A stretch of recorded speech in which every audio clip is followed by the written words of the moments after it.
Bonjour, mon nom est Marie-André, je suis intervenante à la Maison d'Éclaircie. Aujourd'hui, je vais vous parler de la 5e clé du rétablissement, qui est le soutien.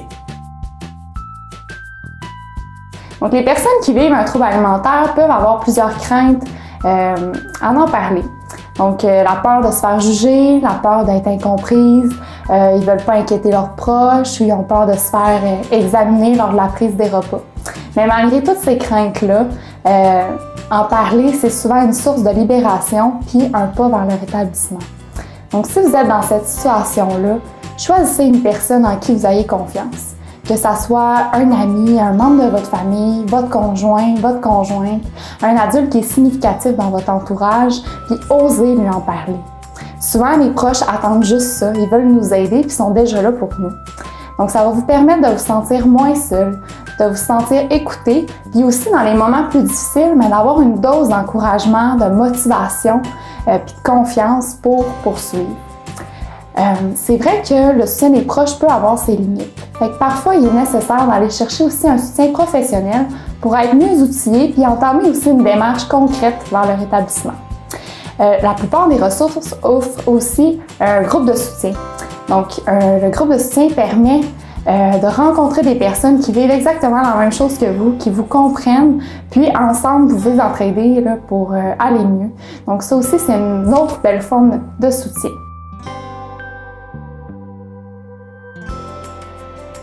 Bon, maintenant, si vous êtes un proche, mais comment bien soutenir une personne qui vit un trouble alimentaire? C'est quoi les attitudes aidantes à favoriser? Bien, tout d'abord, je tiens à normaliser l'impuissance que vous avez parce qu'il n'y a pas de recette miracle et on ne peut pas faire à la place de la personne.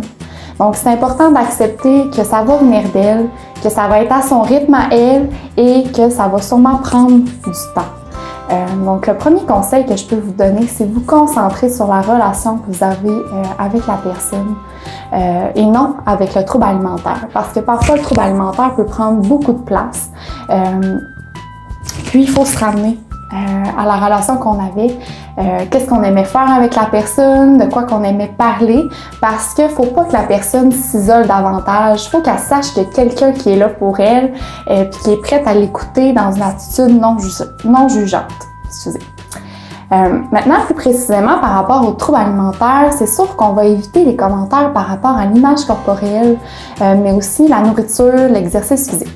Fait que pour vous donner un exemple, si je m'adresse à ma fille, puis je lui dis « T'as perdu beaucoup de poids, je m'inquiète pour toi ». Bien là, c'est que le trouble, lui, ce qu'il entend, c'est « Yes, t'as perdu du poids, ça fonctionne, il y a quelqu'un qui le remarque ». Donc là, on vient encourager quelque chose qui est malsain. Donc, à la place, ça va être de mentionner, par exemple, « Comment tu vas ces temps-ci » ou « J'ai remarqué que ça va moins bien, veux-tu en parler ?» Donc, on va axer plus vers les émotions. Ça va permettre à la personne de se sentir plus à l'aise puis de s'ouvrir à nous.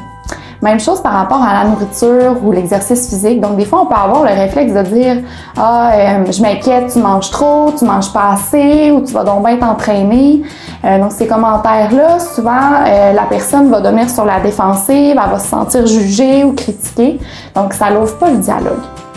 Donc aussi, ce qui est important, c'est de choisir le bon moment pour en parler si jamais vous avez des inquiétudes et de parler en jeu. Donc c'est souvent un conseil qu'on entend souvent, mais c'est super important parce que tu m'inquiètes ou tu me fais de la peine, bien, c'est vraiment différent à recevoir de je m'inquiète pour toi, j'ai de la peine.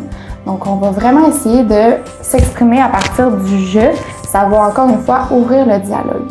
Voilà, donc j'espère que cette capsule-là vous aura encouragé à aller chercher de l'aide si jamais vous en avez besoin ou vous aura mieux outillé là, à aider un proche qui vit un trouble alimentaire. Donc je vous souhaite une bonne semaine de sensibilisation au trouble alimentaire et j'espère que vous allez être à l'écoute pour la prochaine capsule demain. Merci beaucoup, bye!